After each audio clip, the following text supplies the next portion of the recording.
Capítulo 256.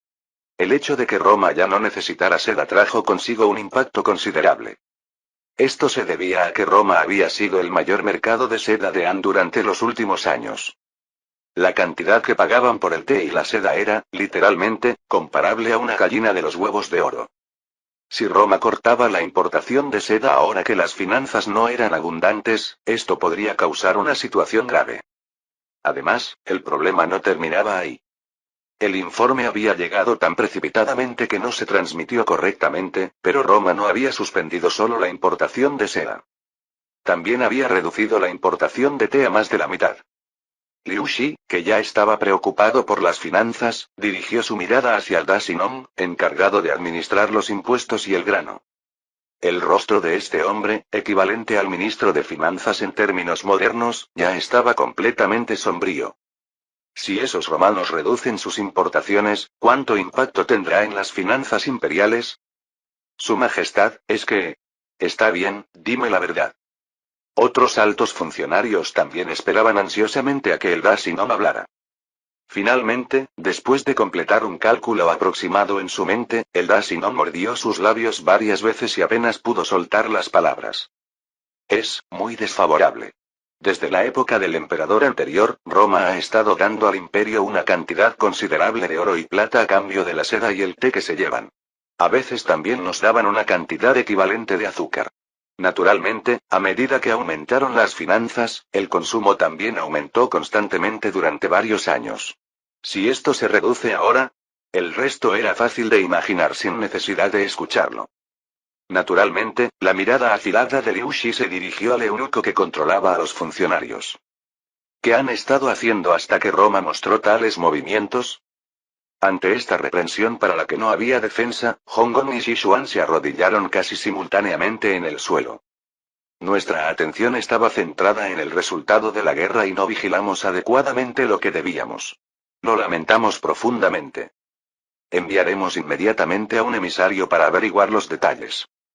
No eran solo los eunucos quienes se encogían. Los generales del ejército, que habían predicho completamente al revés el resultado de la guerra, también temblaban, temerosos de que la chispa también pudiera saltar hacia ellos. Liu Shi frunció el ceño al mirar a estos ministros. Lo que él quería no era castigar a sus subordinados discerniendo quién tenía razón y quién no. Si el asunto no hubiera sido tan grave, podría haber aprovechado la oportunidad para hacerlo. Sin embargo, la conclusión inesperada de la guerra y las acciones posteriores de Roma no eran, en su opinión, asuntos que pudieran tratarse ligeramente. En lugar de pensar en cómo evitar la responsabilidad, sugieran opiniones sobre cómo superar esta situación.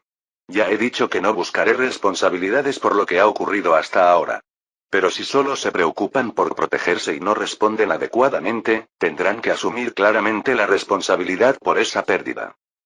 Tras la orden estricta de Liu Shi, el Dasinong fue el primero en ofrecer su opinión. Primero, creo que necesitamos evaluar la verdadera intención de Roma. Hay dos posibilidades. Si la suspensión de importaciones es temporal o si es permanente. ¿Hay alguna razón particular para suspender temporalmente las importaciones?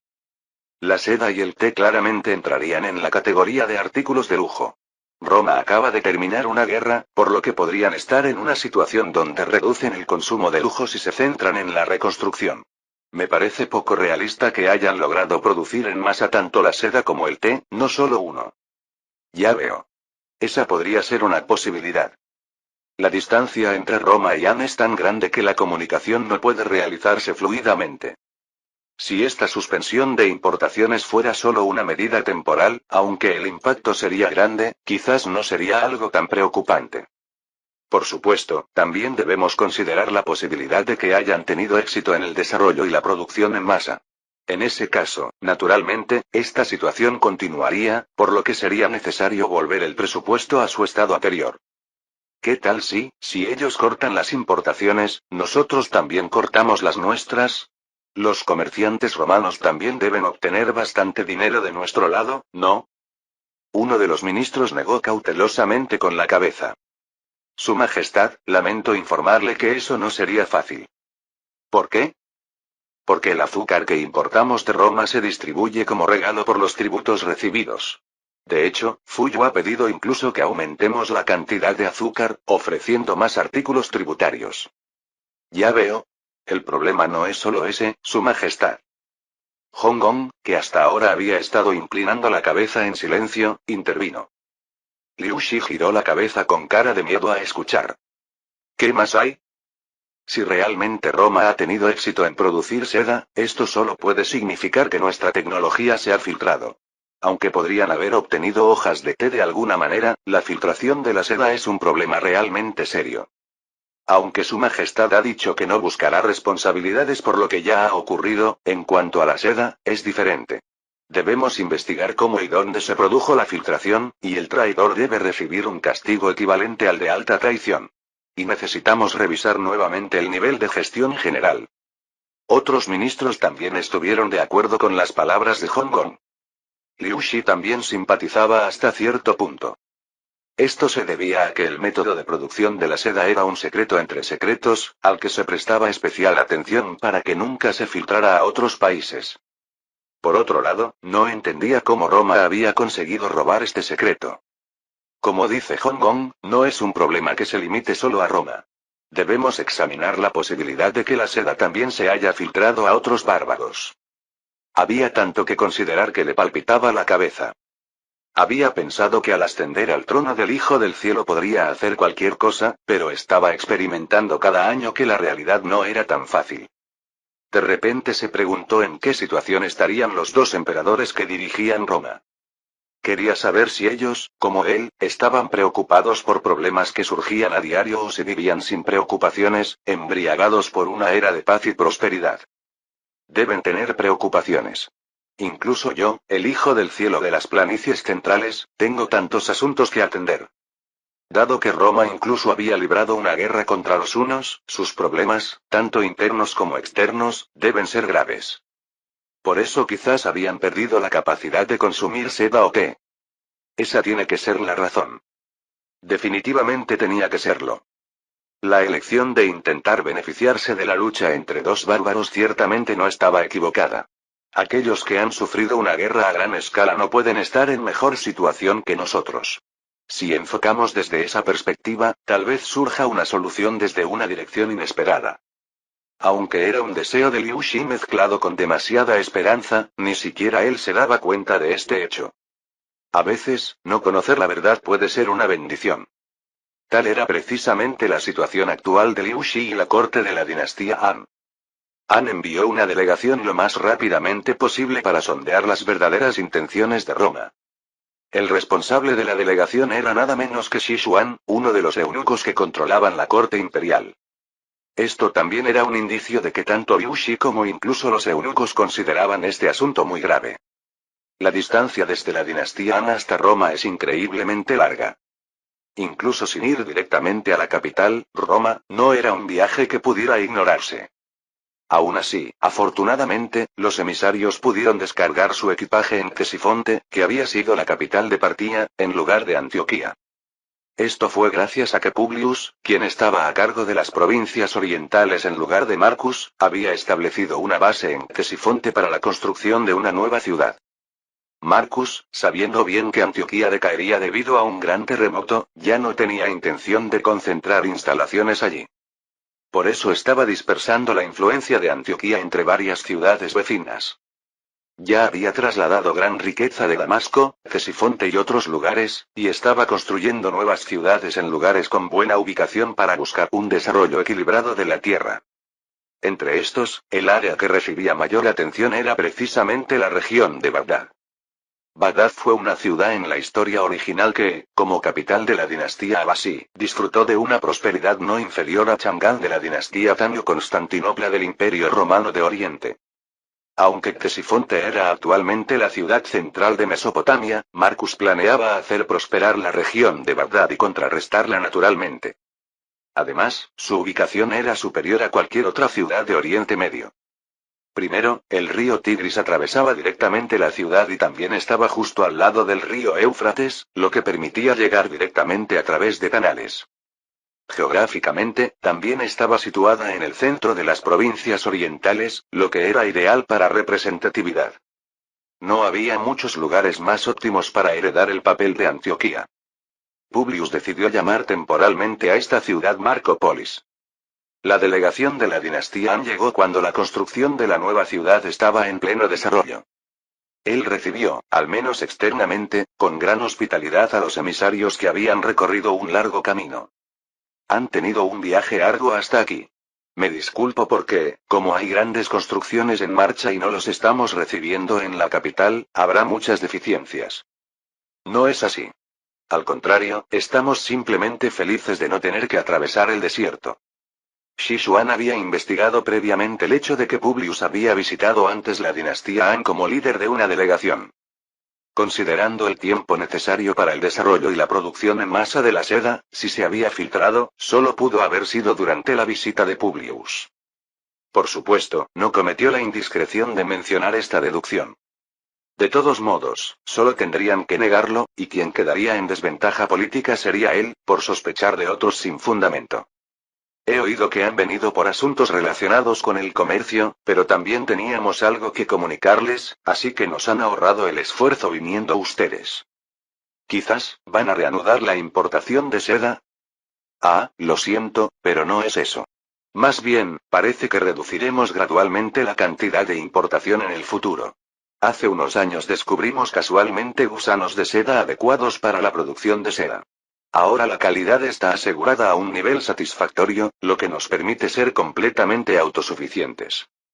La razón por la que mencionó abiertamente los gusanos de seda fue para revelar públicamente que la seda ya ni siquiera era un secreto. El párpado de Xishuan tembló. ¿Dice que descubrieron gusanos de seda? Eso es, una coincidencia extraordinaria. Así es. Aparentemente vivían en el sur de África. Aunque usted no conocerá bien el sur de África, más o menos por aquí. Publius trajo un mapa y señaló aproximadamente con el dedo la región de Sabana del sur de África. Es un mapa mundial sorprendentemente detallado, creado bajo la dirección de Marcus. Los ojos de Xishuan se abrieron ampliamente al ver por primera vez un mapa mundial tan detallado. Al principio, naturalmente pensó que era una exageración, pero al mirarlo brevemente, vio que incluso los países al este y norte de la dinastía Han estaban marcados. ¿Este mapa, cómo?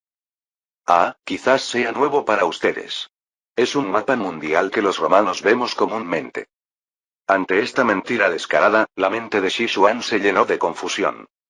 Normalmente, un mapa detallado sería un secreto militar, por lo que nunca se mostraría a otro país. Sin embargo, Publius, aunque sutilmente, permitió muy naturalmente que Xishuan viera el mapa. Un sentimiento de ansiedad de que la tecnología de Roma y la dinastía Han podrían estar en dimensiones diferentes cruzó su corazón. Tal vez la seda no se filtró, sino que realmente descubrieron gusanos de seda por casualidad. Si la tecnología de Roma estaba mucho más avanzada que la de Han, esto podría ser posible. Solo los numerosos papeles sobre la mesa ya eran suficientes para atraer la atención de Xishuan. Las planicies centrales aún no habían desarrollado el papel, por lo que al registrar caracteres, se escribía sobre bambú o seda. Así, aunque intentaran no darse cuenta, la brecha entre los dos países se notaba naturalmente por todas partes. Para Xishuan, lleno del orgullo de la civilización china, esto era una humillación difícil de aceptar. Mientras se esforzaba por encontrar aspectos en los que ellos fueran superiores, la voz arrepentida de Publius penetró en sus oídos. Parece que debo comunicar una noticia desafortunada a un invitado que ha venido desde tan lejos. ¿Eh? ¿Qué? Se trata del contrato según el cual Roma suministra azúcar en exclusiva a Han, ¿no se termina dentro de poco tiempo? Mi país no desea extender ese contrato. Por un momento, Xishuan abrió ampliamente la boca, olvidando el propósito de su visita. Tragando saliva con dificultad, apenas pudo preguntar. ¿Qué quiere decir? ¿Está diciendo que cortarán el suministro de azúcar? Por supuesto que no. Últimamente, han aumentado los países orientales que nos piden que les suministremos azúcar directamente. Después de un cuidadoso debate en el Senado, se ha decidido darles también esa oportunidad. Por supuesto, les seguiremos vendiendo azúcar como antes, así que no habrá interrupción en el suministro. Era como haber venido a quitarse un problema y encontrarse con otro adicional. Xishuan, sin poder controlar sus emociones, exclamó. Esto es absurdo. Esto es absolutamente inaceptable. Publius ladeó la cabeza con una expresión de genuina perplejidad. Si no lo aceptan, ¿qué van a hacer al respecto? La boca de Xishuan, que estaba a punto de soltar palabras, se cerró de golpe. Tenía razón. Vendieran o no los romanos sus productos, ¿qué podían hacer al respecto? No había nada que pudieran hacer contra Roma, ni por la fuerza, ni política ni económicamente. Capítulo 257. Sin preocuparse por Xishuan, que se había quedado rígido, Publius continuó hablando como si no fuera nada importante. En realidad, me gustaría que no olvidaran que ustedes tienen gran responsabilidad en que las cosas hayan llegado a este punto. ¿Qué quiere decir con que tenemos responsabilidad? No entiendo a qué se refiere. Me refiero a la actitud tibia que mostraron durante la guerra. El Senado considera que su país observó la situación con una clara intención. ¿Intención? Esa es una suposición excesiva. En ese momento, nuestro país estaba en una situación donde no podíamos ayudar a su país porque nuestro Hijo del Cielo había fallecido. Xishuan ya había previsto que podría surgir este tipo de queja. Y Publius también había anticipado perfectamente que respondería así. Por supuesto, no esperábamos ayuda directa. Si ustedes hubieran atacado a los unos por la retaguardia, habríamos ganado mucho más fácilmente, pero dada la distancia, no habría sido fácil movilizar un ejército. Sin embargo, proporcionar la experiencia e información de sus numerosas batallas contra los unos no habría sido tan difícil, ¿verdad? Nosotros también intentamos proporcionar lo que pudimos, pero... todos tienen una o dos razones inevitables. Pero la confianza se construye mostrando devoción más allá de esas razones. En ese aspecto, su país rechazó por sí mismo la oportunidad de ganar nuestra confianza. Por eso se ha tomado esta decisión en el Senado, así que espero que lo entiendan. ¿Y qué pasaría si no lo entendieran? Xishuan se dio cuenta dolorosamente de que no tenía opciones. De todos modos, desde el principio, la elección estaba completamente en manos de Roma. Y ahora podía adivinar perfectamente por qué actuaban así.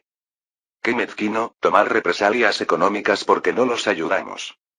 Según lo que Xishuan había escuchado aquí, Roma había obtenido una victoria aplastante en la guerra contra los hunos. Aunque era difícil de creer, era un hecho indiscutible que habían destrozado a la caballería una en batalla. No entendía cómo podía ser esto posible, pero era la verdad. La dinastía Han también había vencido a los hunos frontalmente, pero eso fue cuando los hunos no estaban en su apogeo. Si se trataba de un gran ejército que había unificado a todos los hunos y además había absorbido a otros nómadas, no había respuesta en un enfrentamiento directo. El ejército de Han había juzgado así, por lo que esperaban que Roma perdiera. Pero Roma, a pesar de perder 200.000 soldados, obtuvo una gran victoria en la batalla que siguió inmediatamente después. Esto era prácticamente evidencia de que el poder nacional actual de Roma era muy superior al de Han. Poder nacional, tecnología, nivel general, en todo estaban por detrás de Roma. Xishuan de repente imaginó lo que sucedería si esta realidad se difundiera a los países vecinos. No, eso debe evitarse a toda costa. Podría resultar en el colapso del orden de la civilización china.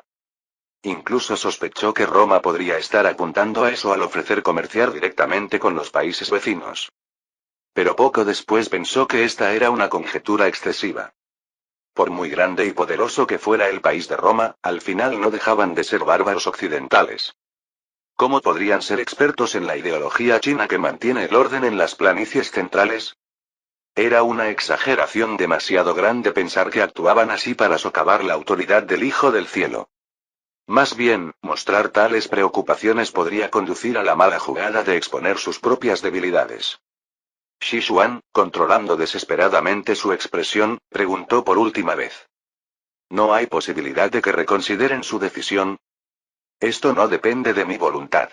Una vez que se ha alcanzado el consenso del Senado, no tengo más remedio que acatarlo. Soy simplemente un gobernador interino, no el gobernador. Entiendo. Transmitiré fielmente la intención de su país al Hijo del Cielo. Pero espero que recuerden que si la amistad entre nuestros dos países se deteriora, esto solo traerá desventajas, no ventajas, para ambos. Se lo comunicaré al gobernador y al Senado. Publius despidió a los emisarios con una sonrisa radiante. Xishuan no insistió más y se preparó inmediatamente para partir de Ctesifonte. De todos modos, viendo la actitud de Roma, parecía seguro que habían decidido contrarrestarlos. Parecía mejor regresar lo antes posible para preparar contramedidas en lugar de quedarse aquí y seguir suplicando. Ordenó que se seleccionaran caballos fuertes y jinetes hábiles para regresar a Chang'an lo más rápido posible y comunicar la situación. Un consuelo en medio de la desgracia era que la razón por la que Roma había tomado esta decisión parecía ser simplemente porque estaban ofendidos. Como en cierto modo era algo que se habían buscado, Sichuan tampoco podía expresar abiertamente su descontento. Aún así, había obtenido algo al confirmar que Roma no estaba actuando según un plan meticulosamente elaborado. La razón por la que Sichuan tuvo esta percepción errónea no estaba en otro lugar. Tal como él lo vio, Publius tampoco sabía por qué Marcus había tomado tal decisión.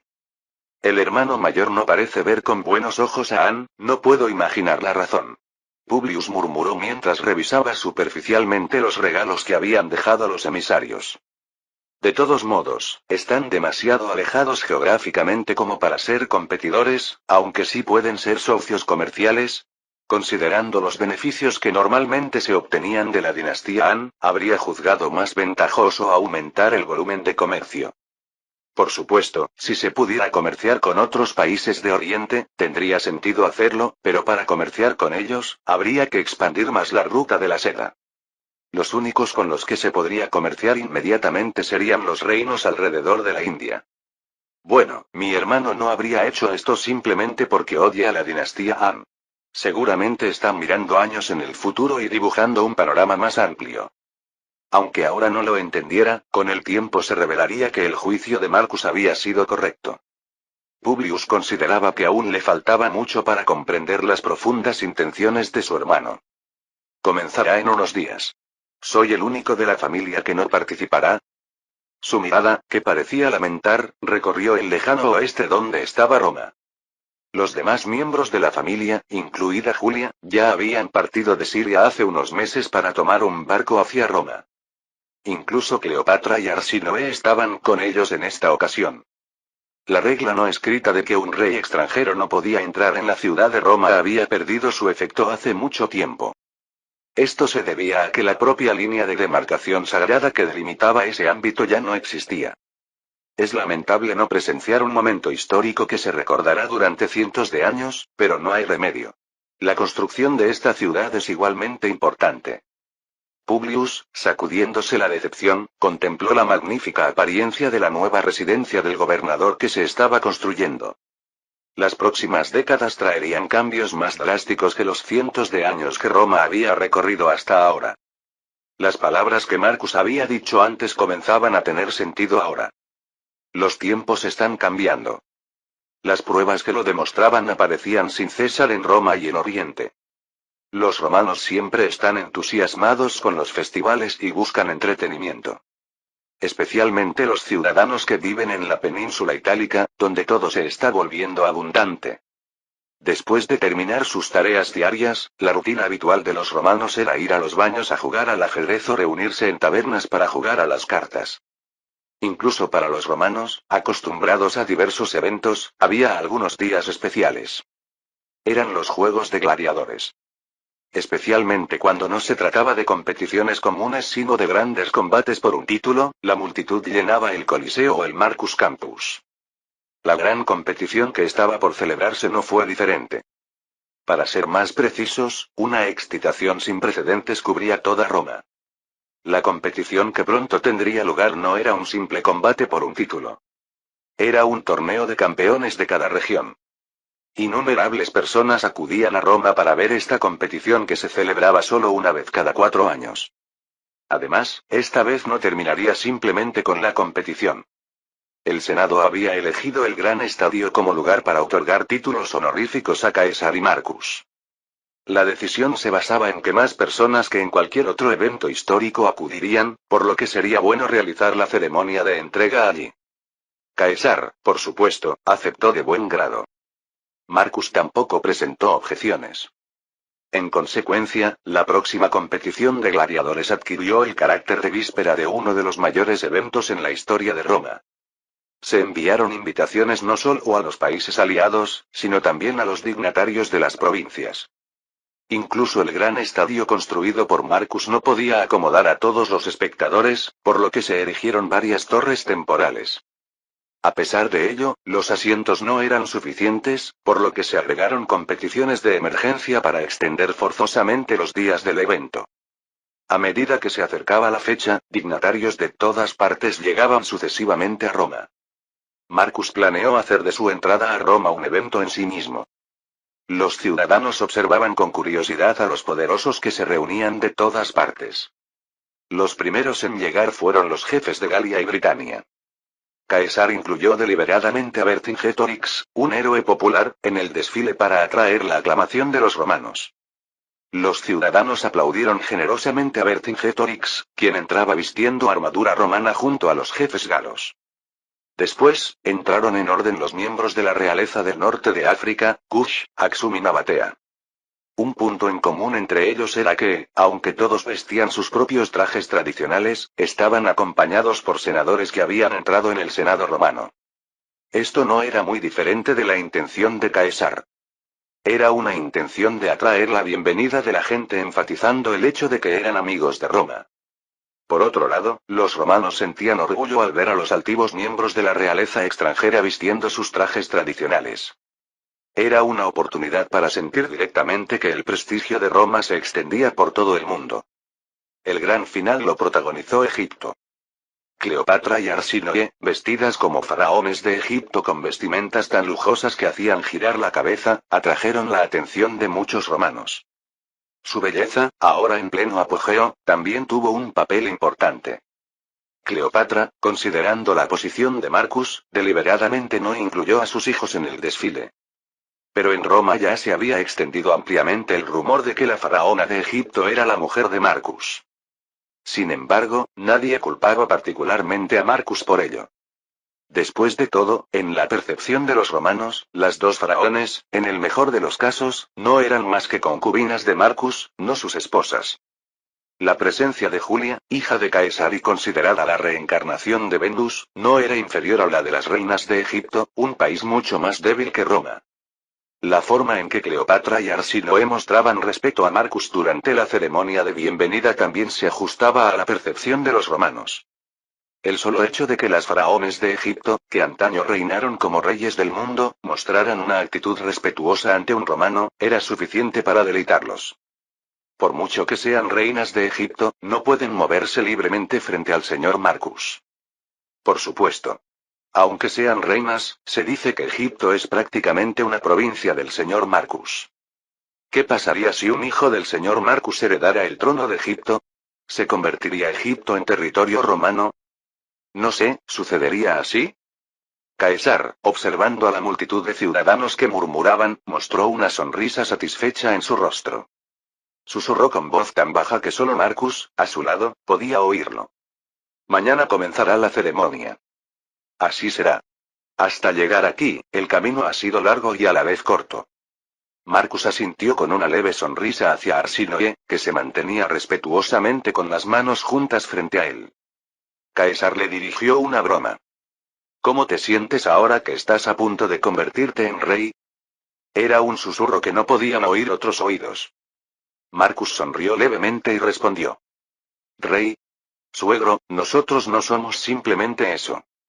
Continuó con una voz aún más baja que la de Caesar, pero llena de certeza. Somos más grandes que los reyes. Porque nosotros nos convertiremos en Roma. Capítulo 258. Marcus y Caesar entraron por la puerta que daba acceso a los asientos de honor. Como aún faltaba tiempo para que comenzara el evento, ambos esperaron sin salir. Mientras tanto, los senadores venían y los animaban con alabanzas mezcladas con adulación. Hasta aquí, todo según lo planeado. Incluso en la voz susurrante de Brutus se percibía una sutil emoción. Su mirada, en la que coexistían cierta impaciencia y expectativa, recorría desordenadamente los alrededores. Todos desean que el señor Marcus se convierta en el líder de Roma. ¿No sientes inquietud? ¿Qué habría que temer? Hasta ahora, el señor Marcus nunca ha faltado a su palabra. Marcus mostró una sonrisa satisfecha ante esta actitud llena de firme confianza. No traicionaré tus expectativas. En lugar de susurrar sobre un futuro dulce, te lo mostraré con acciones, así que observa bien. Sí. Brutus inclinó profundamente la cabeza y tomó un respiro. Luego, elevó la voz como si quisiera que los senadores alineados alrededor lo escucharan. Esta es la primera vez en la historia de Roma que dignatarios de diversos países, los líderes de Roma y los ciudadanos se reúnen en un lugar de manera tan masiva. Ahora estamos ante un momento histórico grandioso. En esta oportunidad, nuestro Senado debe reafirmar su compromiso. Hoy Roma renacerá. Es el momento de renacer, despidiéndonos del antiguo pasado y transformándonos. En medio de estas olas de cambio extremo, declaro que solo hay dos personas que pueden guiarnos sin perder el centro. Naturalmente, el auditorio se calló ante el apasionado llamado de Brutus. En el momento en que todas las miradas se dirigieron a Marcus y Caesar, Brutus continuó con voz atronadora.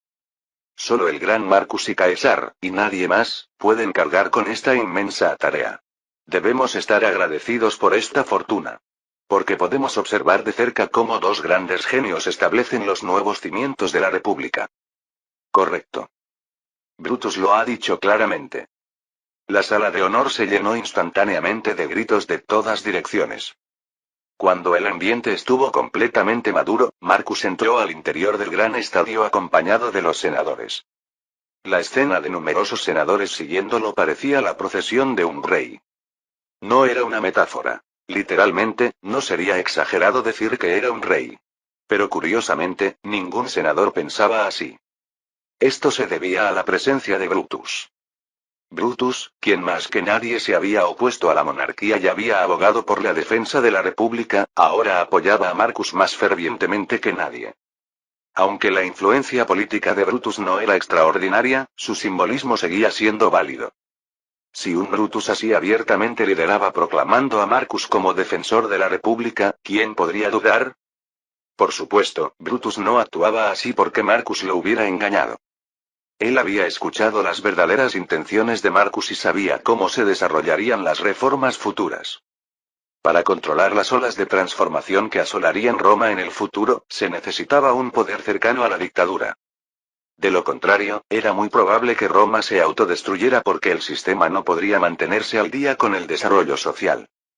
Marcus había dicho esto abiertamente ante Brutus. Brutus aceptó que era un hecho innegable. ¿No había ocurrido lo mismo con Roma después del fin de la guerra púnica? Roma, convertida en la potencia dominante del Mediterráneo, no pudo manejar su propio crecimiento, que avanzaba demasiado rápido.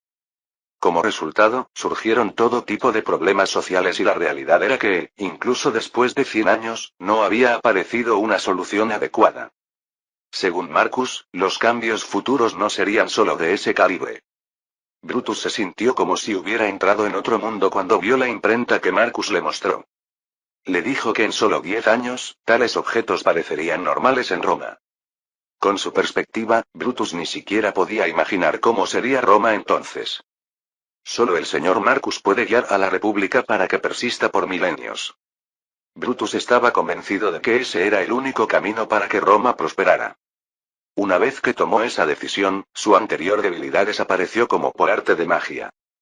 Ahora era un luchador por el futuro de la República y un seguidor de Marcus, no menos que Espartaco o Suenas. Habiendo abierto el camino, se inclinó respetuosamente ante las escaleras visibles para toda la multitud. Suba, gran guía de la República. Marcus, con los senadores detrás, subió al lugar junto con Caesar. Cuando saludó con la mano a la multitud que lo aclamaba, se produjo una sucesión de gritos que casi sacudieron el gran estadio. Sin embargo, cuando Marcus comenzó su discurso inaugural para las competiciones que seguirían, el alboroto cesó de repente. Todos contuvieron la respiración y prestaron atención para escuchar las palabras que salían de su boca. El discurso fue breve y conciso. Agradecimiento al Senado y a los ciudadanos. Palabras de aliento para los gladiadores que competirían. Y finalmente, promoción de las importantes políticas que se implementarían a partir del próximo año. Los ciudadanos reaccionaron enormemente, sobre todo, ante la noticia de que aumentaría la cantidad de alimentos que entraban en la península itálica. Esto se debía a que se había avanzado considerablemente en el cultivo de tierras en Galia y Britania. En el noreste, el Bósforo se había reorganizado completamente como territorio romano, y la estepa de Tierra Negra, que había quedado sin dueño tras la huida de los hunos, se estaba incorporando sin problemas al territorio romano. Por supuesto, no se llevaban incondicionalmente todos los alimentos producidos allí a Roma. Hacerlo claramente habría provocado el descontento de los lugareños. Para evitar dar la impresión de que estaba requisando alimentos, Marcus estableció leyes y las hizo cumplir estrictamente.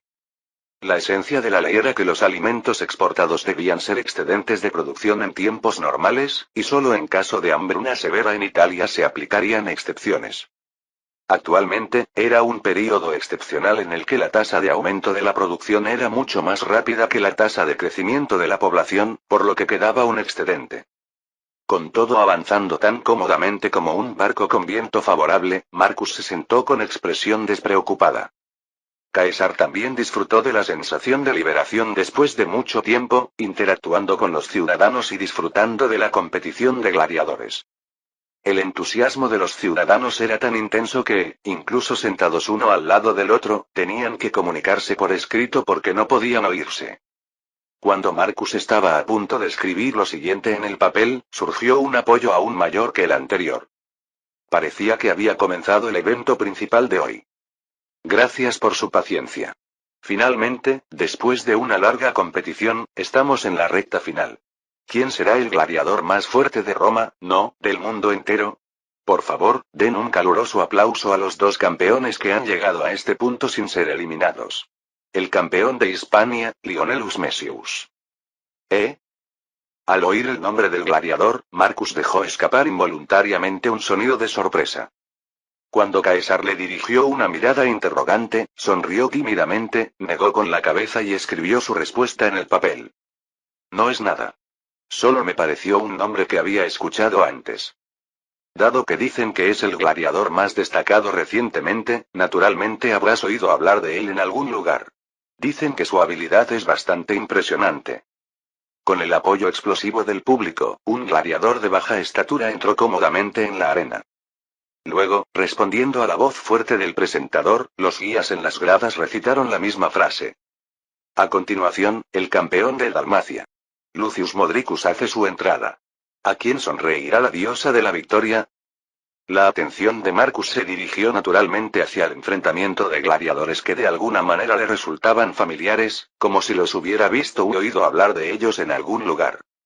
Espartaco, que estaba haciendo guardia detrás de él, también observaba la competición con ojos emocionados. ¿Quién crees que ganará? La fase inicial del duelo transcurrió bastante equilibrada. Ninguno de los dos era el tipo de luchador que buscaba ganar con fuerza física superior, por lo que se desarrolló un festival de técnicas que dejaba sin aliento.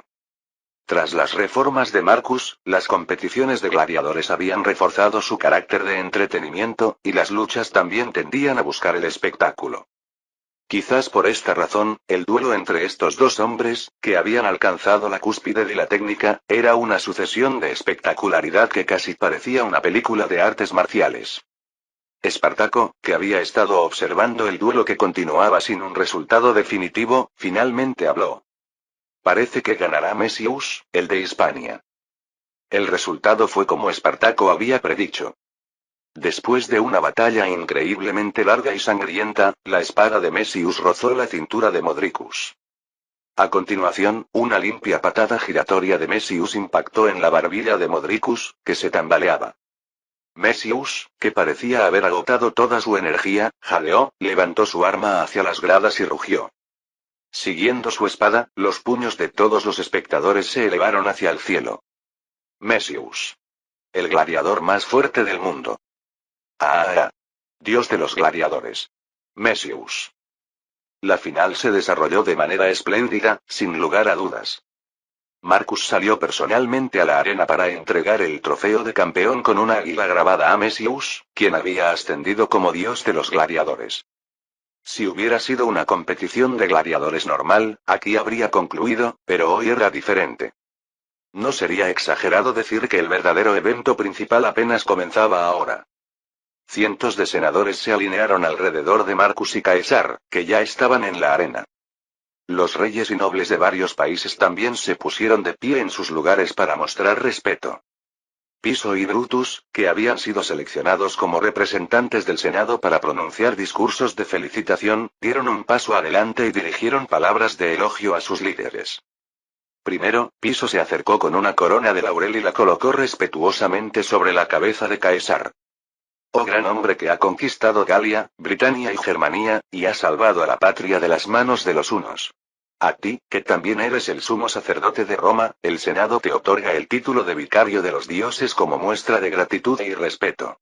Que siempre protejas Roma con tu firme mano y derrotes a los enemigos del Senado y del pueblo.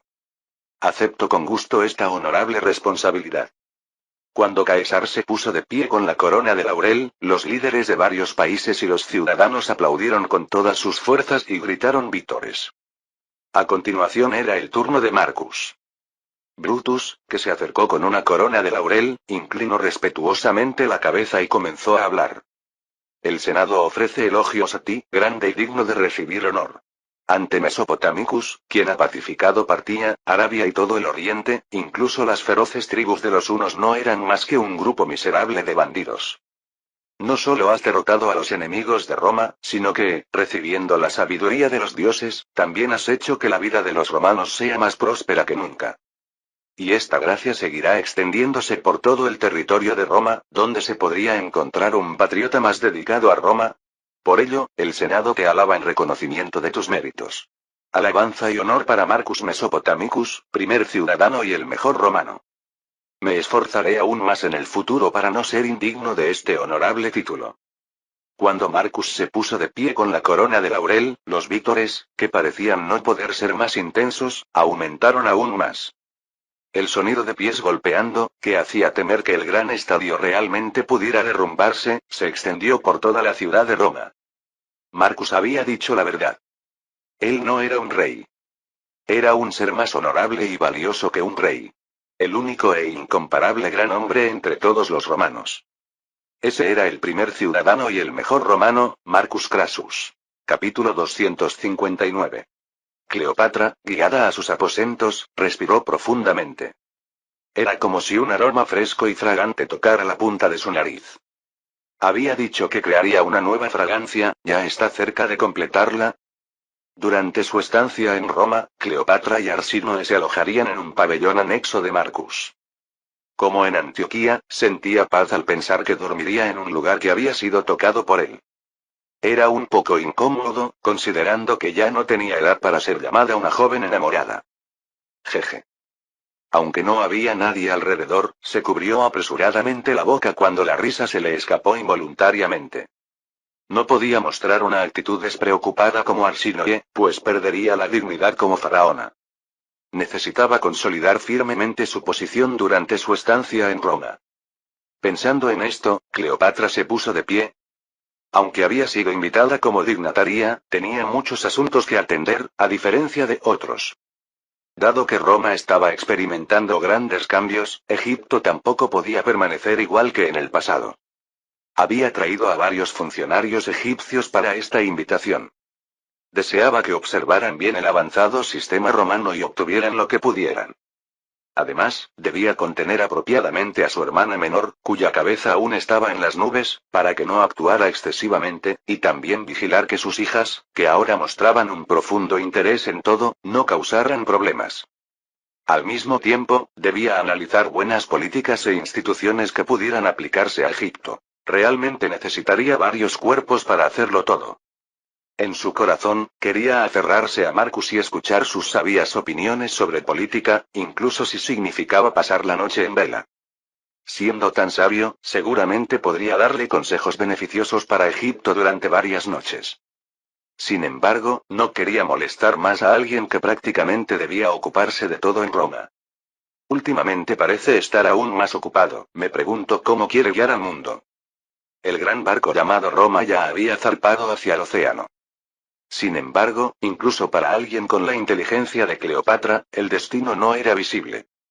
Por eso, había límites en la consideración de las políticas e instituciones nacionales. Originalmente, un país puede establecer leyes y sistemas administrativos acordes con una identidad clara. Los sistemas legales de la monarquía, la república y la democracia naturalmente mostrarían diferencias. Desde la perspectiva actual de Cleopatra, Roma estaba transformándose de una república a un imperio. Ahora tenía la forma de un imperio montado sobre el viejo marco de la antigua república, pero pensaba que cambiaría gradualmente. Caesar estaba envejeciendo, así que cuando se retirara, Marcus asumiría solo todo el poder de Roma. Cuando llegara ese momento, sería innegablemente el comienzo del imperio romano. Pero al mismo tiempo, había algo que le resultaba extrañamente inquietante. ¿Sería realmente ese el tipo de país que su amado esposo deseaba? ¿O estaba viendo algo que ni siquiera podía imaginar? Si fuera lo segundo, ella no sería muy diferente de Arsinoe.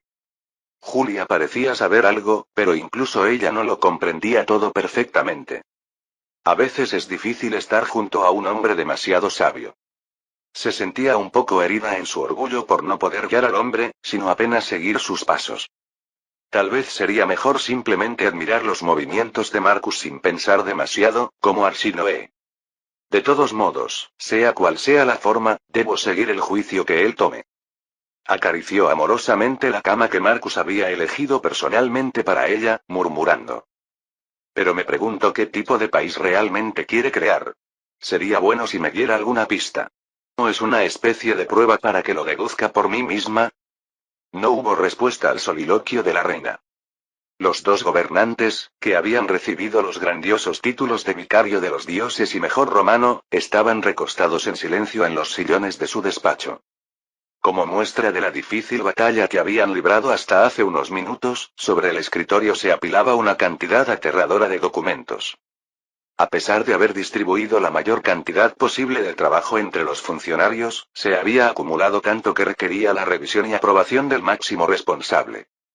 Para Marcus, lo particularmente desesperante era que, al regresar a Oriente después de dejar Roma, tendría que pasar por un proceso similar una vez más. Aunque Publius estaba actuando como gobernador interino, naturalmente había límites en lo que su hermano podía manejar.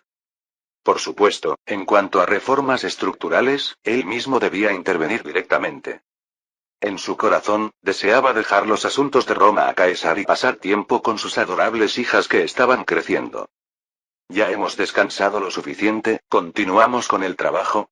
Por lo que veo, si nos esforzamos una hora más, podemos terminar el trabajo de hoy. ¿No podríamos descansar un poco más? Ayer solo dormí 2 horas y me estoy muriendo de sueño. Es así. Entonces, conversemos un poco para despejarnos. Caesar tomó uno de los documentos sin aprobar del escritorio y lo acercó a sus ojos. Sobre la designación de funcionarios administrativos, ¿realmente puedo manejarlo como desee? De todos modos, me iré a Oriente en unos meses. Como deberá cuidar de los asuntos de Estado aquí en el futuro, suegro, sería mejor que seleccione personas de su preferencia. Pues te lo agradezco, pero no veo personas que valgan la pena usar. Eso se debe en gran parte a la educación. Por eso, como le sugerí la última vez, es necesario revisar a fondo el sistema educativo. Caesar asintió, mostrando su total acuerdo. ¿Te refieres a esa reforma educativa de la que hablaste antes? Ciertamente, parece mucho más práctica que el sistema actual. Cuando llegue el momento en que la generación educada con una formación práctica se incorpore al trabajo, seguramente será diferente de ahora. Sin embargo, para lograrlo, hay demasiadas cosas a las que debemos prestar atención. Como en cualquier época, la educación es el fundamento de un país. Cambiar completamente el sistema educativo conlleva un impacto enorme. Especialmente en Roma, donde prevalecía una atmósfera de dedicación intensa a la educación. Era obvio que nadie seguiría el plan a menos que se presentara un proyecto perfecto que todos pudieran aceptar. Afortunadamente, Caesar estaba mostrando una respuesta muy positiva a la reforma educativa propuesta por Marcus. Esas escuelas especializadas que mencionaste al pasar me parecen un intento bastante interesante. Creo que sería bueno operar algunas como prueba para empezar. Entonces construiré algunas como prueba en Roma y en Oriente. Sí, hagamos eso. Y sobre la diplomacia con la dinastía Han de la que hablamos antes, ¿hay alguna razón especial para manejarla así? Por supuesto. Ante la respuesta inmediata de Marcus, Caesar mostró un interés aparente. Desde su punto de vista, las medidas de Marcus parecían bastante emocionales, en verdad. El Senado también las apoyaba activamente.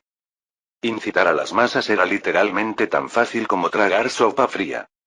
Un país ingrato que, a pesar de recibir la ayuda de Roma, no brindó ninguna asistencia en la lucha contra los hunos. Con solo esta frase, la actitud del Senado y los ciudadanos se encendió como fuego. De todos modos, como la producción en masa de seda había terminado y el cultivo de hojas de té avanzaba sin problemas, cortar las importaciones no afectaba mucho a Roma. Más bien, en términos de evitar la fuga de riqueza al extranjero, los beneficios eran mucho mayores. Después de todo el dinero que debería ir a Anne estaba yendo directamente al bolsillo de Marcus. Sin embargo, se preguntaba si era realmente necesario restringir también la exportación de azúcar. Si el objetivo era subordinar económicamente a Anne, ¿no deberíamos exportar activamente productos romanos? Recuerdo que tú mismo dijiste que la combinación de café y azúcar era muy apreciada en Am.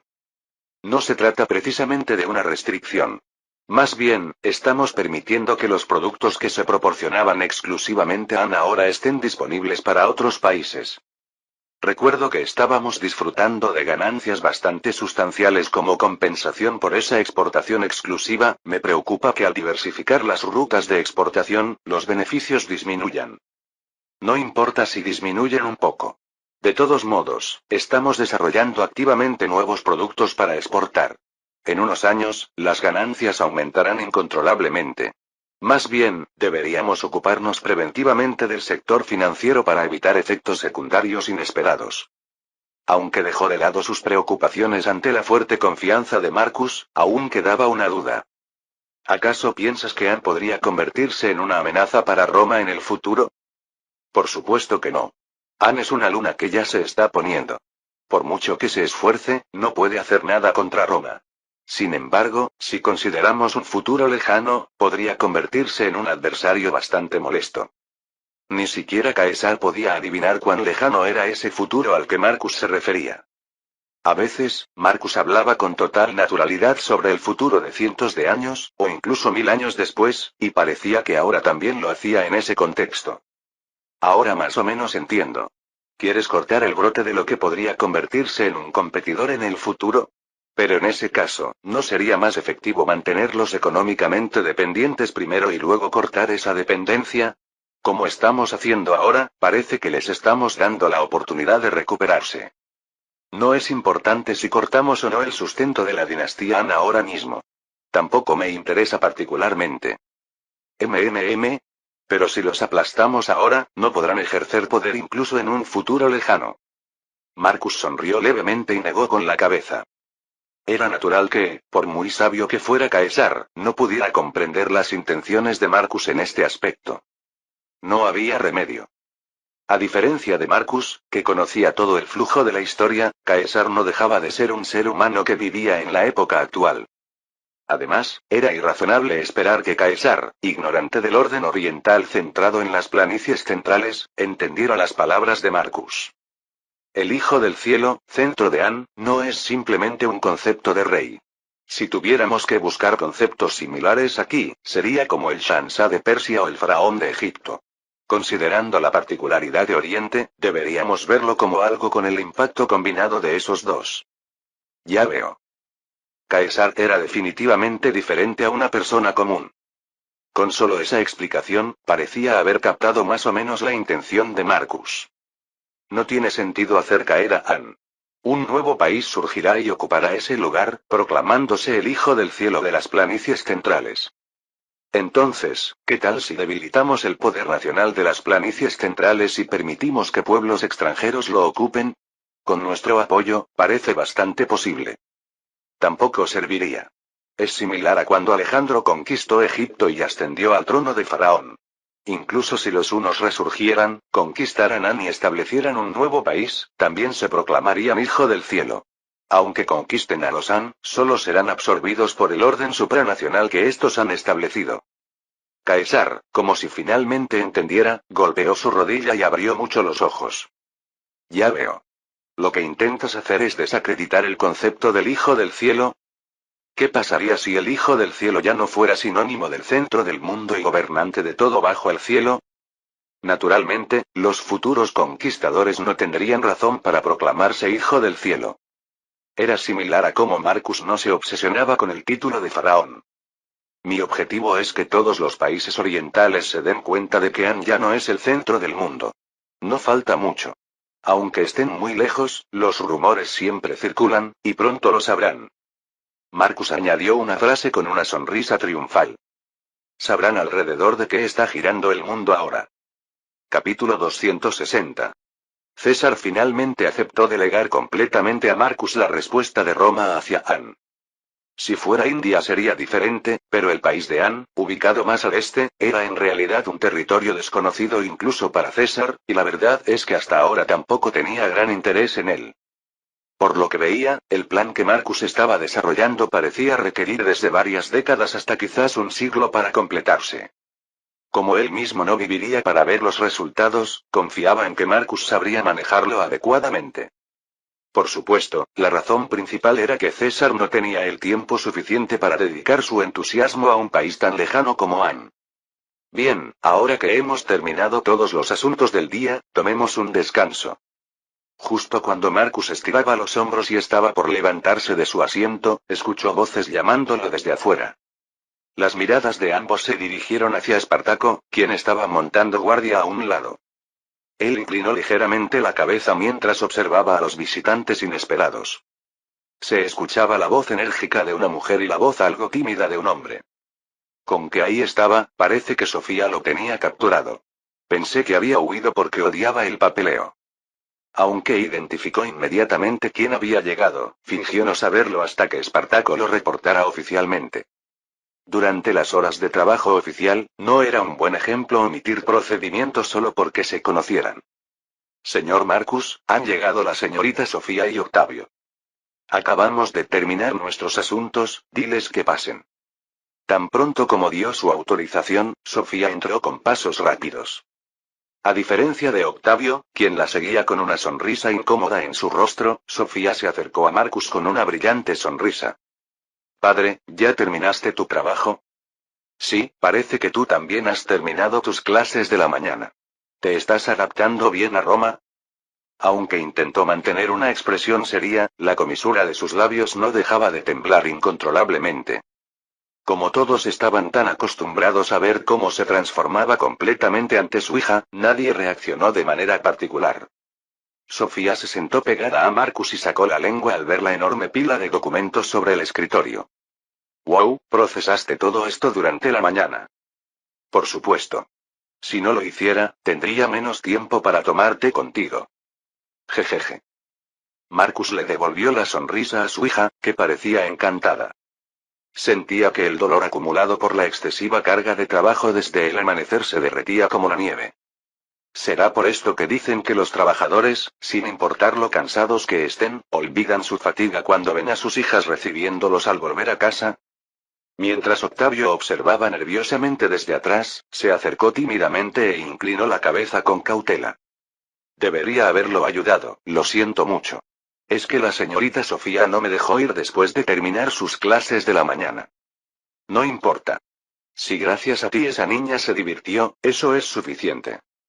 Ante la extrema amabilidad en la voz de Marcus, Octavio se sentó frente a él, secretamente aliviado. Sofía parecía querer sentarse en el regazo de Marcus como antes, pero sería problemático si se esparciera el rumor de que una mujer ya adulta todavía jugaba en el regazo de su padre. Bien, ¿a qué habéis venido los dos? Estábamos jugando ajedrez, pero ninguno lograba una ventaja clara, así que vinimos a refrescar nuestras mentes. Pensé que padre ya habría terminado su trabajo a esta hora, así que vinimos a charlar un rato. ¿Cómo está el abuelo? Ante esa voz llena de ternura, César solo pudo asentir con agrado. Nadie en la familia, excepto Julia, podía ser estricto con Sofía, quien había heredado tanto la inteligencia como la belleza de Julia. Exagerando un poco, se podría decir que ella era la persona con más poder real en la familia. Originalmente, Roma era una sociedad patriarcal donde los hijos varones recibían mejor trato, pero en la familia de Marcus era completamente lo contrario. No había remedio, ya que el cabeza de familia era un completo devoto de su hija. Por supuesto, no la adoraba simplemente por ser su hija. Además de ser cariñosa y adorable, Sofía era una de las pocas personas con quien Marcus podía mantener una conversación profunda. Esa era también la razón por la que siempre llevaba a Octavio con ella. Como César y Marcus siempre estaban ocupados, y Julia, la señora de la casa, siempre estaba haciendo algo, no tenía a nadie con quien conversar de igual a igual. Su hermano gemelo, Trajano, y Aquiles, el hijo de Dánae, preferían actividades físicas, por lo que no compartían sus intereses. Las hijas de Cleopatra y Arsinoe eran aún demasiado pequeñas, siendo solo compañeras de juegos infantiles. Así que naturalmente, no tenía a nadie más con quien juntarse excepto Octavio. Por su parte, Octavio tenía sentimientos encontrados. Él también disfrutaba estar con Sofía, con quien podía conversar bien y que poseía una gran inteligencia. Sin embargo, el problema era que el poder en la relación estaba completamente desequilibrado hacia el lado de Sofía. Octavio, como la mayoría de los romanos, tenía una personalidad bastante patriarcal. En la historia original, no había dudado en ejercer su patria potestas, el poder patriarcal que se le había otorgado. Pero ante Sofía, quien recibía todo el amor de Marcus y César, no podía hacer más que quedarse quieto como un cordero manso. Podría ser diferente si pudiera controlarla con palabras, pero Sofía había heredado la inteligencia de sus padres, así que eso también era imposible. Además, como tenía buena condición física y rebosaba energía como sus otros hermanos, a menudo se dejaba arrastrar por ella, así que era natural que se sintiera agotado. Pero lo más desconcertante era que esto no le resultaba completamente desagradable. Mientras Octavio se quedaba atrás con sentimientos complicados, Sofía descubrió un documento llamativo en el escritorio de Marcus y sus ojos brillaron. Veo que también recibes informes sobre las tendencias de los senadores. Qué interesante. Por si acaso, déjame aclarar que no es vigilancia. Solo recibo informes sobre asuntos oficiales. Debo saber cómo se mueve el Senado para prevenir posibles problemas y facilitar la aprobación de las políticas que deseo. Por lo que veo, el tío Catón sigue siendo el mismo. Me alegra que aún esté fuerte y saludable. Tanto él como el abuelo Cicerón son buenas personas. Sofía había conocido a ambos en algunas recepciones cuando estuvo en Roma. Naturalmente, ambos habían sido amables con Sofía, la hija de Marcus, una joven brillante y encantadora. Por eso parecía sentir cierta simpatía por Catón y Cicerón, quienes habían sido apartados de esta manera. Es inevitable. Me gustaría mantener una relación cercana en lo personal, pero sus creencias solo llevarían a Roma hacia atrás. Es inevitable excluirlos del centro de poder. Estoy de acuerdo con eso, pero ¿no crees que deberíamos apoyar secretamente al tío Catón para que pueda reunir algo de fuerza? No hablo de nada grandioso, tal vez asignarle 1 o 2 senadores que luchen a su lado. César, quien había estado escuchando con satisfacción, mostró interés. ¿Podrías explicar tu razonamiento? Bueno, ustedes dos quieren mantener al tío Catón como una oposición simbólica, ¿verdad? Eso mejoraría la cohesión entre los senadores de nuestro lado, y tendrían que ser más cuidadosos para evitar darle a la oposición algo de qué agarrarse. Aunque nunca le habían contado específicamente, ella entendía perfectamente las intenciones de Marcus. Era natural, considerando que siempre estaba con Octavio y hablaban constantemente. Cuando Marcus le hizo un gesto para que continuara, Sofía siguió hablando con calma. Pero ahora mismo, el tío Catón está prácticamente aislado en el Senado. Incluso se ha distanciado completamente del abuelo Cicerón, quien lo respaldaba, así que no tiene ninguna base de apoyo. En esta situación, ni siquiera puede servir como una oposición simbólica, creo yo. Entonces estás diciendo que sería mejor si le asignara algunas personas más de mi lado, ¿es eso? Exacto. Al menos necesita tener una apariencia decente para poder expresar sus opiniones. Además, creo que la existencia de una oposición saludable no solo tiene valor estratégico. Si hay razones lógicas detrás de las opiniones contrarias, podría ser una oportunidad para reconsiderar las políticas, ¿no crees? Jajaja, nuestra nieta es muy perspicaz. César acarició la cabeza de Sofía, mostrando abiertamente su satisfacción. Por otro lado, también pensaba en lo bueno que sería si su nieto Trajano pudiera seguirle el paso, aunque fuera solo la mitad de lo que ella podía. También sentía que el talento de su nieta Sofía era un desperdicio. Si ella hubiera nacido varón, César habría utilizado todos los medios posibles para dejarle todo a ella, que también llevaba su sangre. Pero lamentablemente, en Roma una mujer no podía ocupar tal posición. Quizás en un futuro lejano, pero por ahora, no importaba cuánto lo pensara, era imposible. Naturalmente, su mirada se dirigió hacia Octavio, sentado frente a Sofía. Como era un hombre de confianza de Marcus y también pariente de César, su estatus no era un problema. Si Sofía y Octavio se unieran, ciertamente no podría haber un mejor escenario. Entonces, ¿qué tal si los casaba y transfería el poder real a la línea materna? Esto era algo perfectamente factible en la realidad. Lo más importante era saber qué planes tenía Marcus, pero no parecía malo considerarlo como una opción. Finalmente, después de charlar durante el tiempo que tomaron 2 tazas de té, Sofía se levantó satisfecha. Marcus observó a su hija salir prácticamente arrastrando a Octavio, sonriendo de oreja a oreja con absoluta felicidad. César tenía una expresión similar. Es tan buena, inteligente y sabia, me recuerda a Julia cuando era joven. Puedo imaginar cuánto amaba usted a Julia, suegro. Pero cuando una hija es demasiado inteligente, uno siente alegría y tristeza al mismo tiempo. ¿No te pasa a ti también? A mí. ¿Nunca has pensado que sería bueno si una niña tan inteligente hubiera nacido varón para heredar la familia? Marcus negó con la cabeza como si realmente no entendiera. No, nunca. Para Marcus, un verdadero devoto de su hija, el simple hecho de que ella fuera inteligente y adorable era suficiente para hacerlo feliz. La mirada de incredulidad de César fue evidente. Aún así, ¿no sería bueno que lo pensaras un poco? Ya es hora de que consideres un plan de sucesión. En mi caso, solo tengo que dejártelo todo a ti y puedo disfrutar mimando a mis nietos, pero tú no estás en esa posición. No se preocupe. Ya tengo todo pensado. ¿De verdad?